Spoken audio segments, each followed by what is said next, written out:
hutan Papua yang masih ada untuk menyokong keperluan oksigen di Indonesia, bahkan di dunia, sebuah bentuk ekosida yang terjadi secara perlahan dan tidak langsung di tanah Papua. Kalau misalkan kita berdua satu marga, lalu kamu bilang iya, berarti kamu juga jual tanah saya.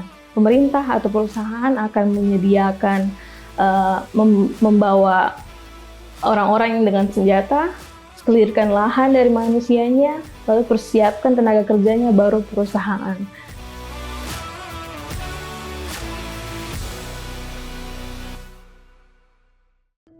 Halo Smart Viewers, selamat datang di Good Talk TV News TV sebagai digital content creator kampus pertama di Indonesia.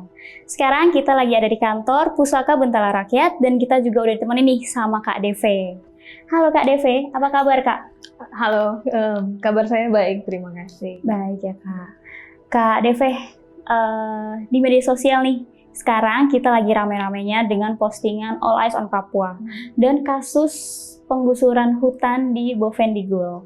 Apa nih Kak, maksud dari postingan All Eyes on Papua dan apa hubungannya dengan kasus yang ada di Bovendigul ini?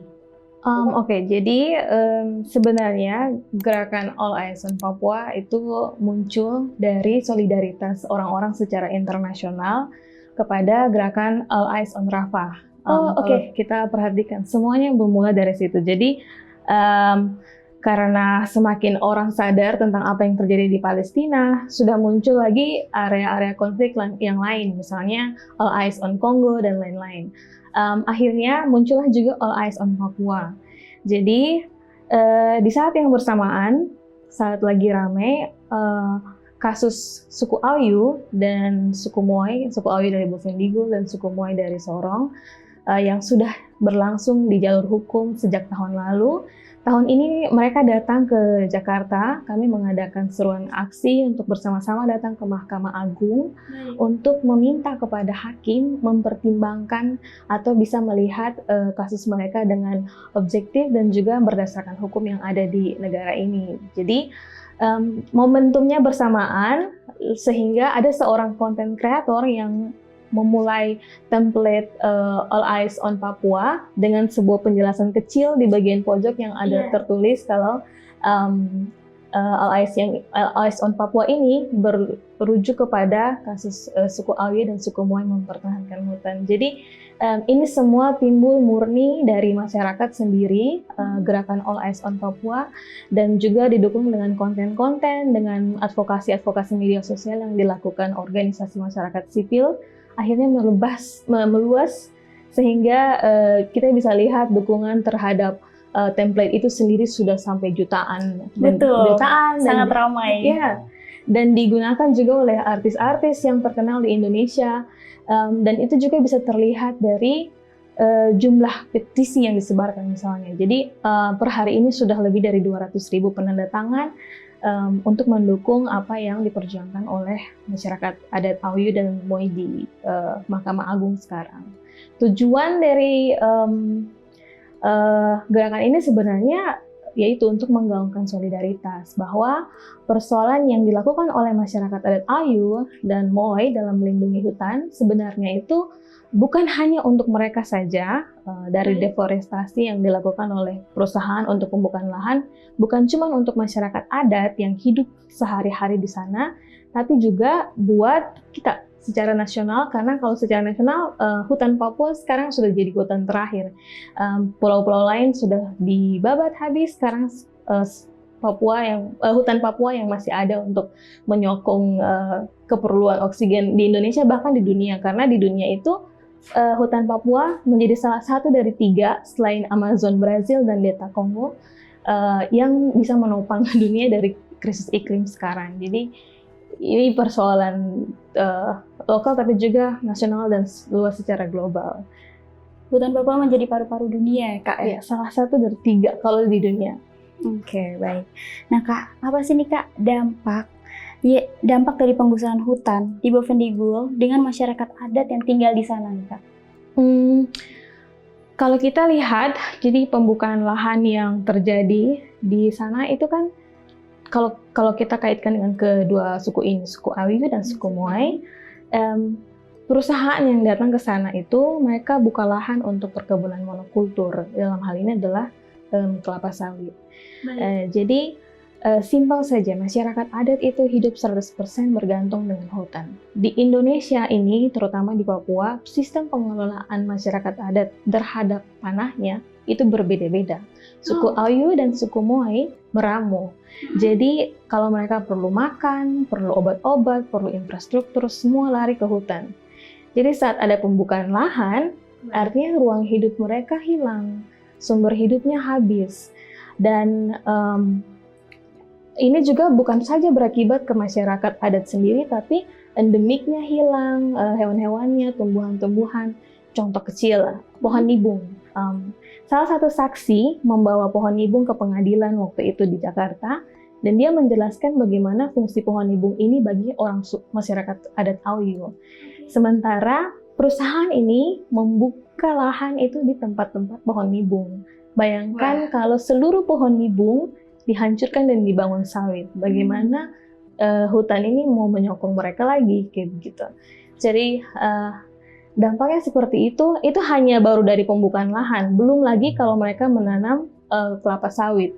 Jadi saat perkebunan kelapa sawit di mana-mana kan karakteristik sawit itu menyerap air. Betul. Jadi kalau tanaman dalam skala besar menyerap air, kekeringan di mana-mana, akhirnya kebutuhan akan pangan juga mulai berkurang. Akhirnya masyarakat semakin terpinggirkan, dan kita bisa lihat ini sebenarnya sebuah bentuk ekosida yang terjadi secara perlahan dan tidak langsung di tanah Papua. Oke, baik. Kalau gitu Kak, dari kasus ini nih, bagaimana sih proses pengambilan keputusan terkait penggusuran hutan di Bovendigul? Apakah masyarakat adat yang tinggal di sana dilibatkan Kak dalam proses pengambilan keputusan tersebut? Menurut cerita dari para saksi,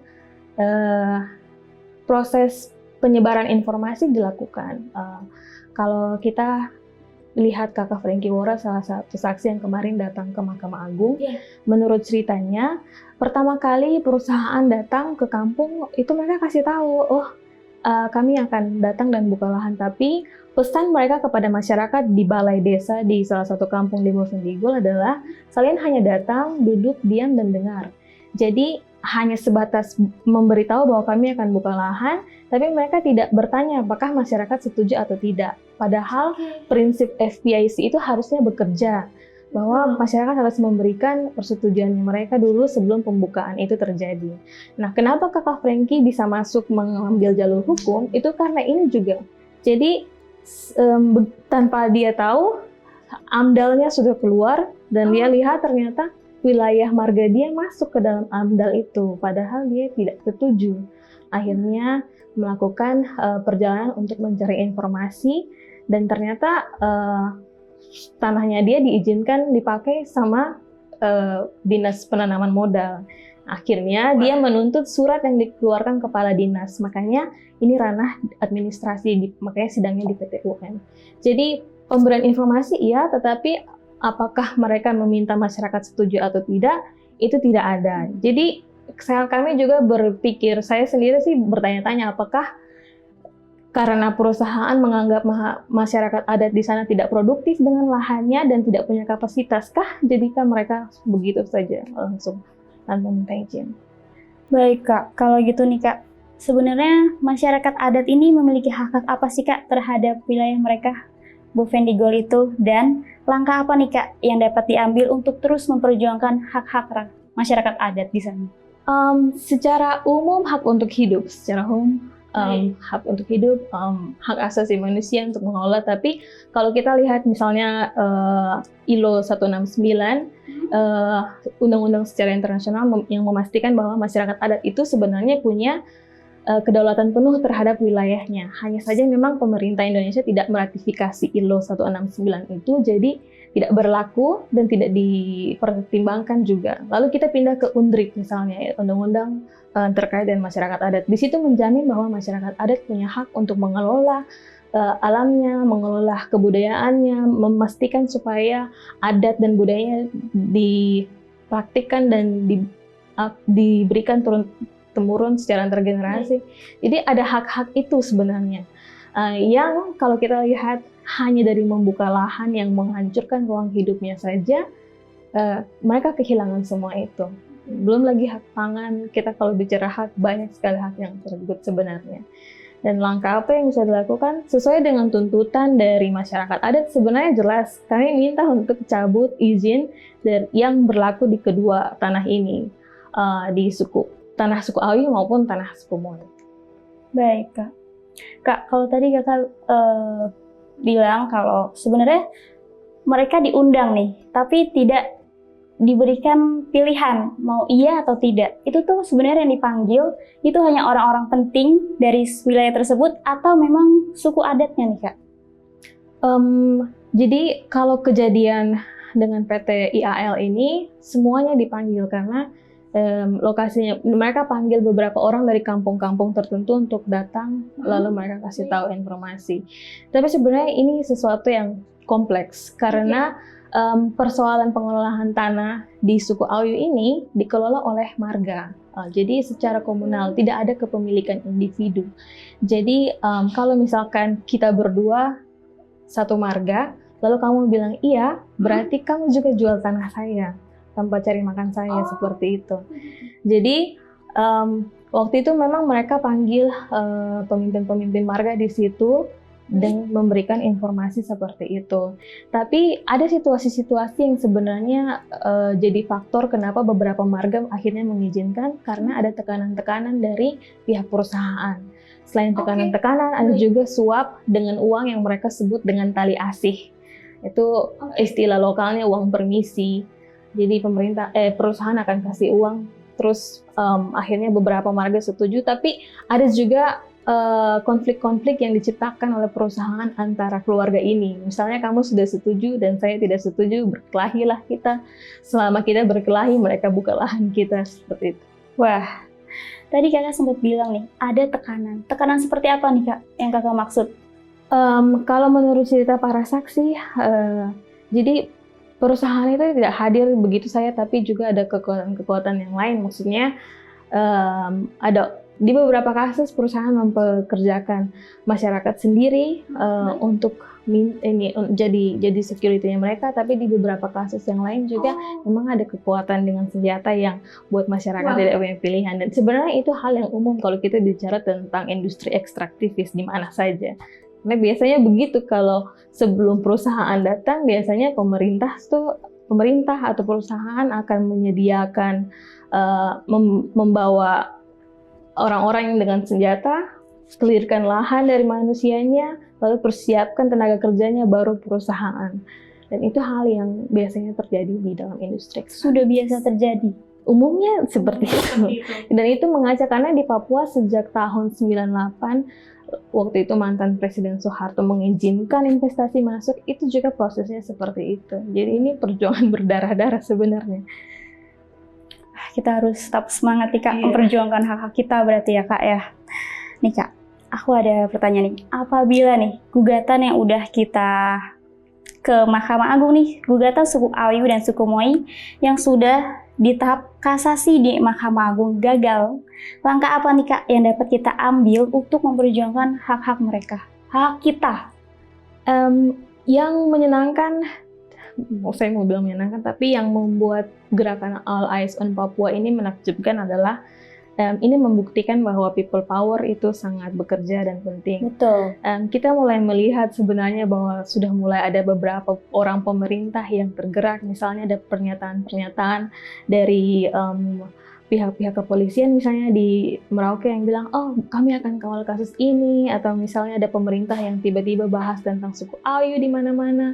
Jadi itu membuktikan kalau kekuatan masyarakat bersama ini itu bisa tetap mengawal. Jadi kalau misalkan kalau misalkan kasus ini tidak berhasil, hakim memberikan keputusan yang tidak sesuai dengan apa yang kita minta, dengan gerakan people power ini kita bisa menekan pemerintah untuk harus mencabut izin perusahaannya, karena itu biang dari segala masalah. Betul, harus tegas ya, Kak. Betul, baik. Terakhir nih, Kak, kita udah sampai di penghujung acara. Menurut Kak Deve nih, langkah apa yang seharusnya diambil oleh pemerintah untuk menyelesaikan kasus ini? Ya, saya akan bilang lagi, pemerintah perlu berpihak kepada masyarakat. Dan yang paling tepat untuk dilakukan oleh pemerintah, baik pemerintah di skala provinsi ataupun pusat, harus ada tekanan untuk bisa mencabut izin-izin oleh kedua perusahaan ini. Yaitu cabut izin. Cabut izin ya Kak ya, harus dicabut izinnya. Karena kita mempertaruhkan untuk suku Oyu ada 36.000 hektar, sementara untuk suku Moy ada 40.000 hektar. Dan ini persoalannya kan bukan persoalan, memang kita bahas ruang hidup masyarakat Oyu dan Moy yang 100% bergantung, tapi sekali lagi ini persoalan kita semua bersama karena status dunia menjadi global boiling sudah terjadi tahun lalu, sudah bukan global warming lagi, krisis iklim semakin parah. Betul. Dan jangan sampai kita malah mendukung parahnya krisis iklim ini dengan mengizinkan industri-industri ekstraktivis ini untuk mengelola hutan dan tanah Papua dengan sembarangan seperti itu. Jadi baik, oke. Terima kasih Kak Deve sudah ngobrol-ngobrol nih di Good Talk pada hari ini. Oke, untuk Smart Viewers, kalau kalian punya pertanyaan boleh banget untuk tulis di kolom komentar ya. Dan terima kasih sudah menonton Good Talk pada hari ini. Jangan lupa untuk like, komen, dan juga subscribe channel News TV. Bye-bye!